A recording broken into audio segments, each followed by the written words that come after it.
Great morning and happy Easter to everyone. I was going to read something that I had written a long time ago, a few years ago, about Christ, since this is Easter.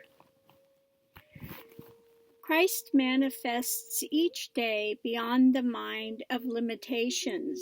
The words in the mind of Christ come when we are in that stillness. Oh, blessed life! Oh, blessed death, where is your sting?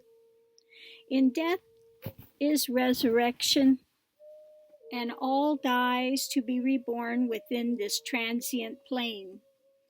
People, ideations, ideals, plans, etc., all go through the cycles of birth, growth, maturity, death, and rebirth again and again, ever progressing forward. We're fortunate to be able to share that ever-present truth with those that are divine, that divine providence puts within our paths. It matters not whether I speak in terms of Advaita or in terms of the Christian mystic. It matters not whether I speak in the pregnant void of the Buddhist truth remains truth, crossing all men's boundaries, all men's divisionary, dogmatic undertakings. We move as God directs, ever joyous, in union with that divine being beyond individualized personality of man's illusions.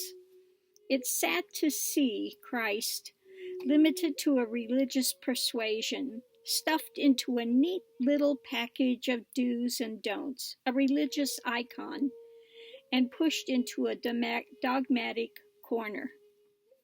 To go from being the rebellious son of mankind that spoke out against the church persuasions and dogmas of man with the pure truth of liberation for mankind, to now be so misunderstood, to be pushed into the very corner that he spoke out so vehemently against.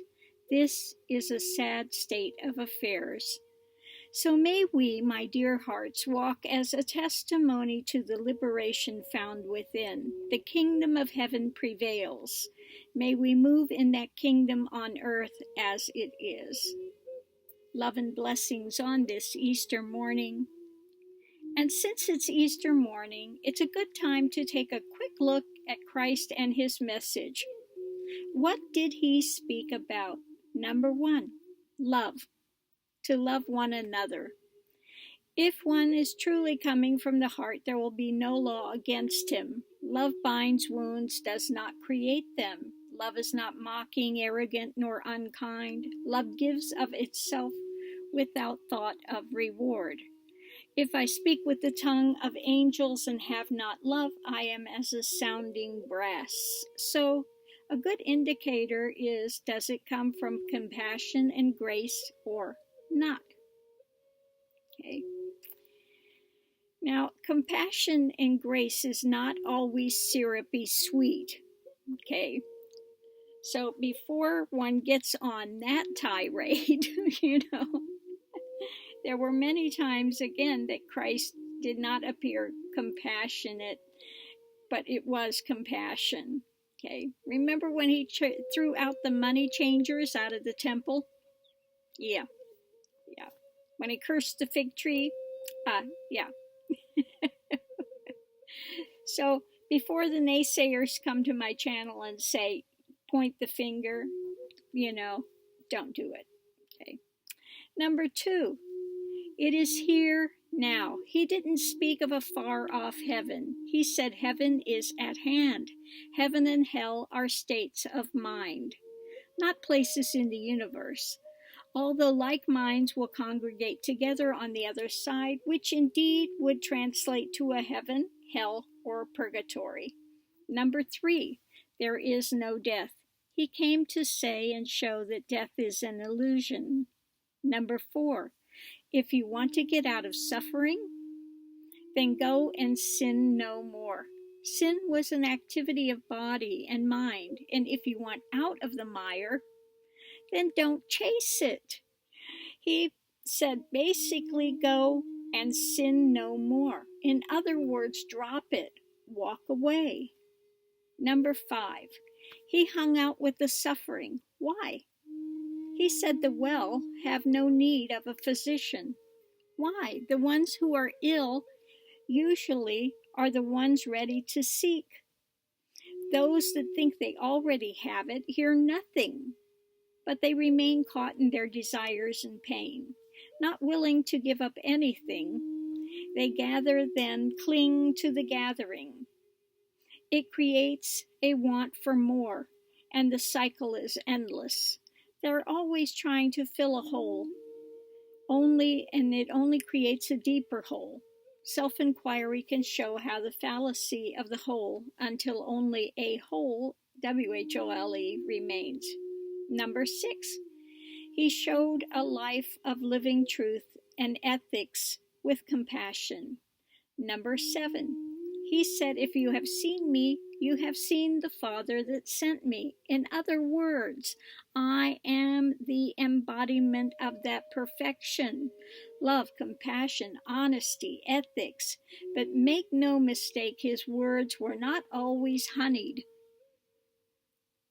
Although honest, they were not brutal, but on occasions he could cut right to the core and heart of it just as it was. Number 8, let the dead bury the dead. Now, what was that about? Those that are caught in their life will hear nothing, as it's useless. Basically, he said, don't go back to a useless situation of being caught. You come with me. There's a way out, but only if you have ears to hear and eyes to see. His message was that of liberation. Now, not in some far-off time. It was of love and surrender. It was of life, truth, compassion. He said, what I am, you are. What I have done, you can do.